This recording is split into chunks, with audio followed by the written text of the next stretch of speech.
Welcome to Guide Guru. We hope this video helps. You'll start by positioning your body and hands to avoid strain while building speed. Sit upright, feet flat, and set the screen at eye level so you don't lean forward. Once seated, place your index fingers on the F and J keys. Those raised bumps guide you. Rest the remaining fingers across the home row and hover thumbs over the spacebar.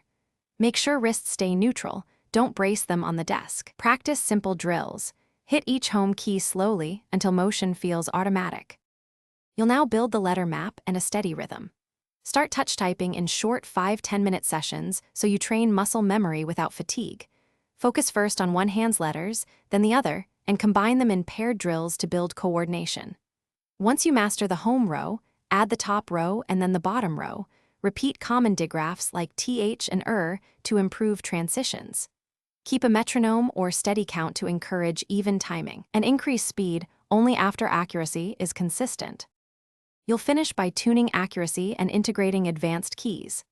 Aim to raise words per minute in small increments while keeping accuracy above 95%.